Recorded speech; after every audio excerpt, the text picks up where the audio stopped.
Welcome nerds, I'm Samuel from Audionerdz, and now we are going to have a look at Serum 1 versus Serum 2.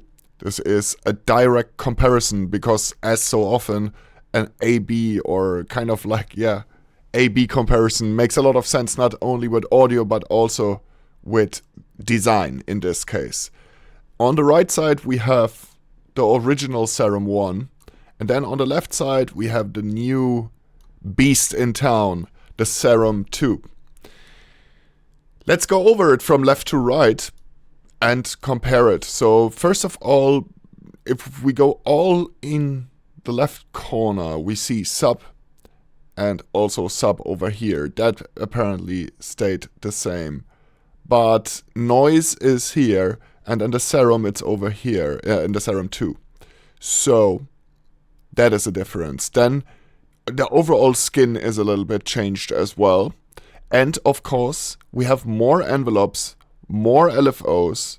Instead of only 3, we have 4 envelopes. And instead of only 4 LFOs, we now have, I think, up to 10, if I'm not mistaken. Although right now you can see 8 over there.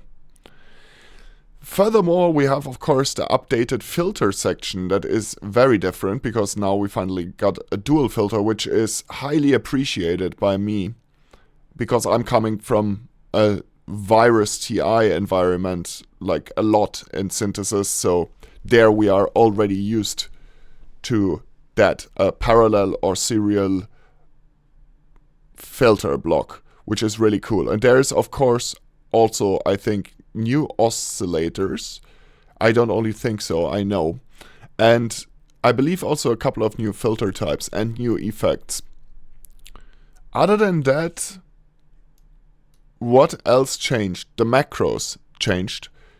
Instead of having 4 of them, we now have 8 of them, which is kind of cool because that gives you more control and also more insight as a person who wants to find out, okay, what is a patch about?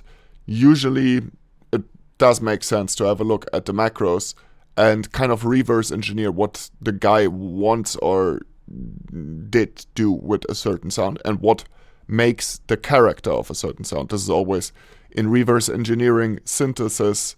That's what you're looking for, is actually that. It's like, is there any moment in the synthesis path that really makes the sound the sound?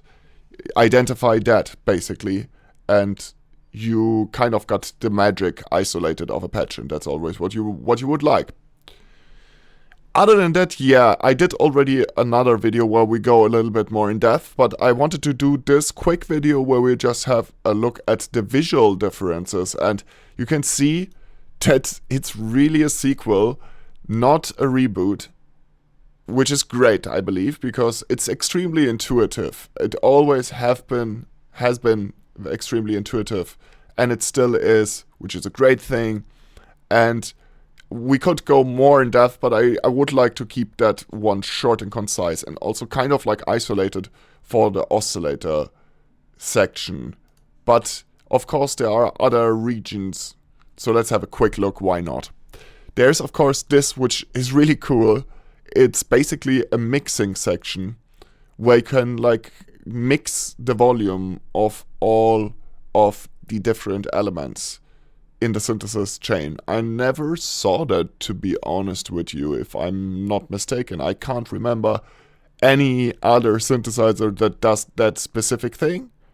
So could be that I'm wrong. I will like probably research that, and probably there is some other product, but I personally never came across one that does it like that. Really interesting, and I'm curious to do synthesis work and sound design, patch design on there and see what it does in the workflow, because alright, cool, function, I get it, but how does it actually behave? Do I really want that or not is another question. So this section does not exist in the Serum 1. Then we have the FX section. Let's have a look at that. It's quite different. Quite different, definitely.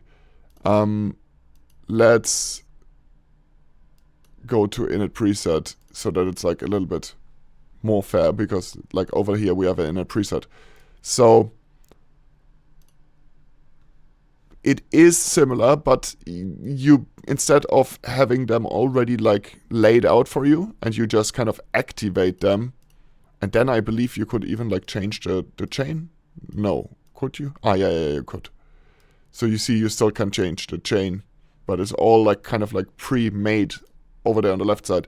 Now we have this. We can just like, you know, put hyperdimension inside, a reverb, and a compressor. And we can also actually now, you couldn't do it back then, now you can actually drag and drop it. So a little bit more control and refinement of those things. Matrix looks very similar on the first glance, but I've heard that they had some updates. We will have to look into that in future videos, just to like figure out what the new options are. I think that's always the best. Global, I mean, like, this is like pretty uninteresting for now. So we're gonna keep it at that. It's more wide, as you can see. They're not the same wideness. We both have them on 100%. So like, it's like a good, I'd say maybe 20%. I don't know. Around maybe like 20-ish% or so larger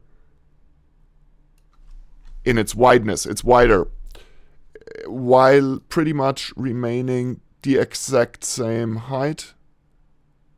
Yeah, that is exactly the same height. So height remains same design-wise. Noise goes over there. We have more macros. We have more everything modulation-wise, more envelopes as well as more LFOs. We have a dual filter package instead of a single filter package, which is, for me, the best thing for now, but I'm sure there's much to discover. And then down here, you have an ARP that we will have a look at a later time, I guess. But you have a couple of more things that we maybe didn't discuss. Ah, okay. We'll definitely have a look into that, and then we have even that. Oh, okay. All right. So like, this is the thing that I was reading about but didn't know yet about. Hey Google, Speaker ausschalten. Alles klar, der Speaker wird ausgeschaltet. So this is also something that we will have a look at in a future video. So obviously that is new, apart from all the other things that I discussed. I think we got it. I think we got it, guys. If you enjoyed this video, you know what to do. Smash that like. Don't forget to smash that like down there. That helps out the channel a lot, and it helps me a lot, quite frankly. If you want to find out more about Audionerds, our courses, our products, our merchandise, you are very welcome to check out www.audionerds.net. That's www.audionerds.net. www.audionerds.net. Thank you so much for watching, guys. More Serum 2 content is coming up right now. I will do patches on it. I will do bass lines and like all kinds of FX sounds, risers, drops, glitches, pads, all kinds of interesting sounds, especially with this dual filter package. I am planning to do some cool stuff that you normally would do on the Virus, or that I would normally maybe do on the Virus. Serum 1, goodbye, so long. You have been great for the time being, but yeah, now we have the evolution, the Serum 2. I hope that you enjoyed this video. If you did, also subscribe, hit that bell button so that you can get notified about all upcoming videos in the future. With that said, peace out, have a great day.